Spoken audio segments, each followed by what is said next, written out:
Je m'appelle Ayatou Malam, président du club journal au lycée bilingue de Bamianga.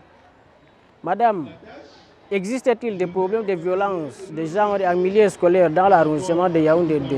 Oui, bien sûr, beaucoup de cas de violence de genre en milieu scolaire à Yaoundé 2e. Madame Baïga, j'aimerais savoir comment ces violences se manifestent-elles. Vous savez, nous sommes dans un milieu extrêmement vulnérable où les familles vivent de nombreuses difficultés financières. Donc, vous avez des cas de familles où on n'a pas suffisamment de moyens pour payer la scolarité des garçons comme des filles. Donc, une préférence en général est accordée aux garçons, étant entendu que les filles sont plus destinées au mariage. Vous avez aussi d'autres cas concernant certaines activités. Vous aurez une orientation des filles vers la couture par exemple, et le travail manuel sera attribué aux garçons. Vous avez également des problèmes de harcèlement, des problèmes des insultes qui se posent, où voilà, des enseignants vont, insulter, on va dire ça comme ça, des jeunes garçons, des jeunes filles en fonction de leur sexe. On dira peut-être à une jeune fille, voilà, tu as une très grosse poitrine. Voilà un peu les types de violences qu'on observe de manière générale dans nos écoles de Yaoundé 2e. Eh bien, madame, quel conseil donneriez-vous aux jeunes filles et aux jeunes garçons pour lutter contre ces violences? Mais la lutte se fait à plusieurs niveaux. C'est beaucoup de sensibilisation que nous menons dans les écoles. Maintenant, il faut bien comprendre qu'il y a plusieurs maillons au niveau de la chaîne qui doivent intervenir. Au niveau des enfants, particulièrement au niveau des enseignants et puis au niveau des parents aussi.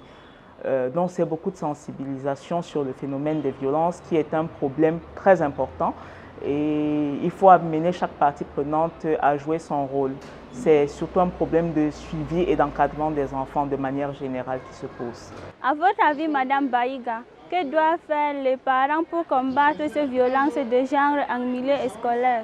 Oui, merci de poser la question parce qu'on a pu constater qu'il y a beaucoup de relâchement au niveau de l'encadrement et du suivi scolaire des enfants et ça fait que les enfants se retrouvent un peu abandonnés à eux-mêmes et se livrent à toutes sortes de choses, actions pas très recommandables. Donc nous recommandons aux parents d'écouter, de passer beaucoup de moments avec leurs enfants lorsqu'ils le peuvent, de les écouter. Parce qu'à partir de ces moments d'écoute-là, ils peuvent comprendre beaucoup de choses, ils peuvent détecter beaucoup de choses. Et surtout, il ne faut pas négliger ce qu'on peut percevoir au niveau de son enfant. Et aussi, avec les parents, nous leur demandons de ne pas empêcher les enfants de s'épanouir. Nous sommes conscients qu'il y a beaucoup de discrimination, comme on le disait, liée au sexe.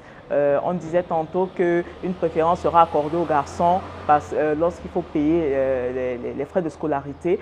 Mais nous faisons le maximum pour amener les parents à comprendre qu'on ne doit pas pratiquer de discrimination. Il faut laisser chaque enfant s'épanouir. Il faut laisser aux enfants l'opportunité de s'exprimer.